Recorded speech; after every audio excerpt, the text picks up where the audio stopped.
Et avec l'inflation actuelle et dans la perspective d'un marché indo-russo-chinois, combien de temps peut-on encore tenir? Nous en parlons avec Charles Gave, président de l'Institut des libertés et économiste des marchés financiers. Bonjour Charles Gave. Bonjour.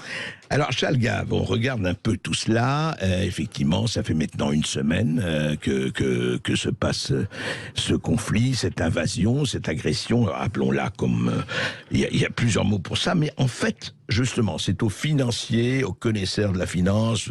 Vous êtes entre l'Amérique, entre la Chine, la France, l'Europe. Parlons d'abord quelque chose. On entend beaucoup que, étant donné qu'on est en train d'attaquer sur la monnaie, qu'on est en train de geler les avoirs des oligarques russes et autre chose, qu'on est en train on l'a vu pour RT France et autrement, et on parle d'un retour à l'étalon or. Qu'est-ce que ça veut dire ? C'est une raison, ça, les retours à l'étalon or, c'est assez simple. C'est que les États-Unis, il y a une quinzaine d'années, ont décidé d'extraterritorialiser leurs droits sur le dollar. Autrefois, si la France vendait quelque chose au Soudan, en dollars, puisque c'est que le commerce international se passe en dollars, beaucoup. Là, oui. Eh bien, la France vendait au Soudan, personne n'en parlait. Et puis, le Soudan est devenu un pays interdit par les États-Unis. Et donc, la France vendait au Soudan en dollars, et donc les États-Unis ont dit, comme c'est en dollars, le droit américain s'applique, et on a collé une amende de 8 ou 9 milliards d'euros à la BNP.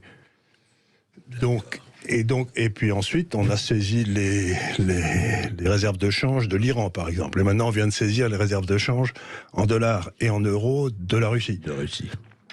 C'est-à-dire que vous dites, cette espèce de...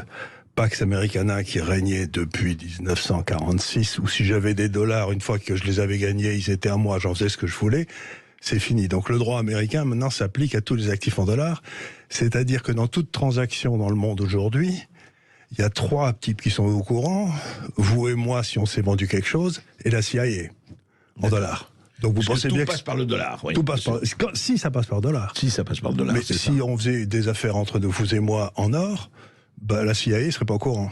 Donc vous pensez bien que le rôle du dollar comme monnaie de réserve, c'est fini. Plus personne n'y croit. C'est terminé pour vous. C'est une perte de souveraineté inimaginable. Oui. Mais alors, dites-moi, le gel des avoirs russes, pour parler de l'actualité, les sanctionne très gravement c'est à peu près la moitié de la réserve, pas tout à fait, parce qu'ils en avaient quand même mis un paquet en euros. Et là, c'est la BCE qui a décidé de geler les réserves en euros, parce qu'il n'y en avait plus que 4% en dollars. Ça fait un petit moment qu'ils se préparent. Donc, ils ont la totalité de leurs réserves gelées aujourd'hui. Non, 50% à peu près. Parce qu'ils ont pas mal de réserves en yuan. Ah ouais. Ils ont à peu près pas mal en yens, et à peu près entre 25 et 30% en or. D'accord. Donc, et alors, c'est envisageable, par exemple, une espèce d'alliance financière indo-russo-chinoise c'est assez simple. C'est que la Russie est très gros exportateur de matières premières. On va en reparler, j'imagine. Oui. En particulier d'énergie, de pétrole. Et donc, ils ont qu'à facturer leur pétrole à la Chine en yuan. Mais à ce moment-là, ils n'ont plus besoin de passer par le dollar. Donc, c'est une incitation formidable à tous les gens qui, dans le fond, n'ont pas envie de se retrouver sous le contrôle de la CIA, à passer à facturer dans une des deux monnaies, soit celle du pays qui exporte, soit celle du pays qui importe. D'ailleurs, la dernière fois que vous êtes venu à l'émission, Charles Gave, je me rappelle, il dit, mais je comprends pas pourquoi il pousse à ce point la Russie dans les bras de la Chine. Ce que je vous avais dit il y a une semaine. Il continue à qui mieux, c'est tout à fait extraordinaire. Ouais, Et c'est une des erreurs massives. Mais ce qu'il faut dire ici rapidement, c'est que les États-Unis, la Chine est un gros exportateur, la Russie est un gros exportateur de matières premières, mais le gros consommateur de matières premières, c'est l'Europe. Il y a à peu près 40%, ça dépend. Mais oui, de gaz russe, ou de pétrole russe. Oui. Et je ne sais pas si vous avez remarqué, mais le charbon, dans les 10 derniers jours, a plus que doublé. Et sur les 12 derniers mois, il a été multiplié par 5. Et les Russes sont parmi le 3e producteur de charbon mondial. Et puis les Russes sont le 3e exportateur mondial de blé. Et donc, mais est-ce que l'Europe peut se passer entièrement, si la situation actuellement continue, du blé russe, du charbon russe, du gaz russe ou pas? Jamais de la vie. Jamais, c'est impossible. Donc si les Russes décident de fermer les robinets, l'Allemagne s'arrête. Mais complètement. Mais il y a le gaz de schiste américain. Mais le gaz de schiste américain, s'ils réussissent à tirer, 1 million de barils, l'équivalent d'1 million de barils, ce sera le maximum, et ça suffira pendant quelques jours à l'Allemagne, quoi. Oui, c'est tout. Donc on est dans une histoire de fou où le type qui est complètement dépendant se tire pas une balle dans le pied. C'est l'Europe qui est en train de se tirer une balle dans la tête, quoi. Ah oui, carrément. Bah, écoutez, je sais pas, mais si vous avez toute votre énergie, vous savez, l'économie, ça n'est que de l'énergie transformée. Hein. Bon, bah, si on vous coupe l'énergie, bah, votre économie s'arrête, quoi. C'est à peu près aussi bête que ça. Mais enfin, personne ne raisonne un peu à moyen terme comme ça, même pas à court terme. Mais il y a beaucoup plus grave. Ça paraît idiot, mais en effet, il y a beaucoup plus grave. C'est les effets collatéraux, vous savez, c'est le truc. Quand vous dommages collatéraux, oui. Les dommages collatéraux, quand vous bombardez, vous avez un type qui passait là par hasard et pof, il se fait tuer. Bon, c'est un coup de pas de peau. Je vais vous donner un ou deux exemples qui me semblent absolument extraordinaires. C'est que la plus grosse société, le plus gros propriétaire d'avions dans le monde, d'avions, oui, c'est une société irlandaise qui achète les avions et qui les loue ensuite aux compagnies aériennes. Qu'on se dit, j'ai pas besoin de mettre du capital, comme ça, c'est lui qui s'en occupe. Elle a 550 avions à peu près, cette société, en Russie.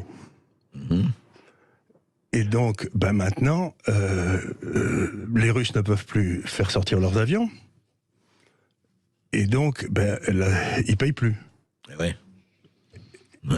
Et donc, la société irlandaise va sauter. Oui, faillite, évidemment. Une faillite, puisqu'elle a... Et donc, on va se retrouver avec 550 avions qui ont été faits par qui ? Par Airbus. D'accord. Et donc, vous allez avoir un chômage monstrueux à Toulouse, parce qu'il y a 150 avions qui vont apparaître sur le marché. Bon, c'est déjà un truc auquel on pourrait réfléchir 2 minutes. Ouais. L'Europe, vous dites, est dépendante à 40%.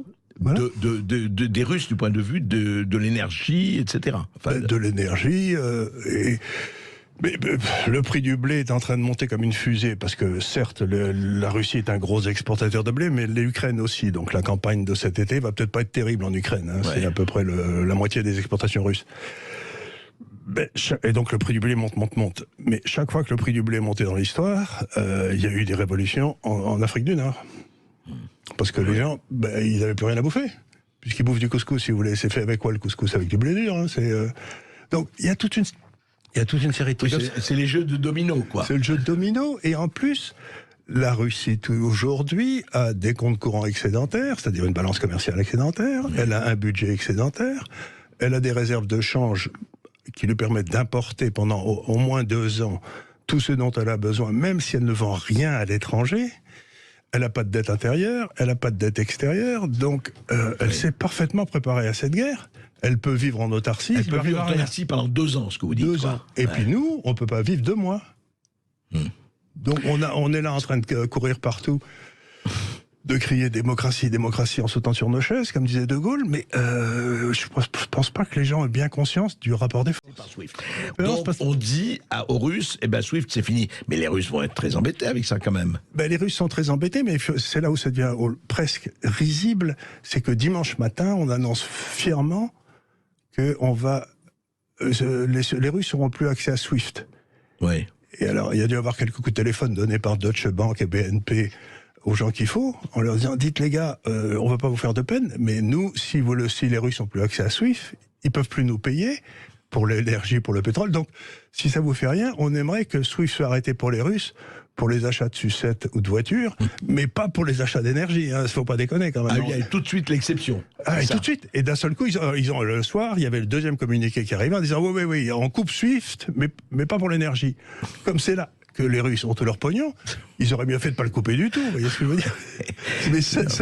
Donc ça veut dire qu'ils ont pris la décision le matin, et que entre le matin et le soir, il y a des gens qui sont venus leur dire, dites les gars, vous nous amenez une crise financière, mais comme il n'y en a jamais eu, quoi. Vous savez pas ce que vous faites. Et c'est vrai, ils savent pas ce qu'ils font. Ils sont incompétents.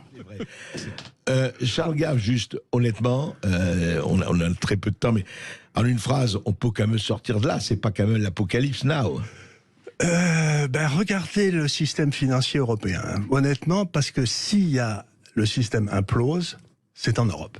Parce que les États-Unis sont à peu près couverts, l'Asie est à peu près couverte, donc c'est l'Europe qui est et à ce moment-là qui est en première ligne, qui est en première ligne et qui est d'ailleurs la meilleure pour se tirer une balle dans le pied, dans la tête, où vous voulez, quoi. Ils sont tout à fait remarquables.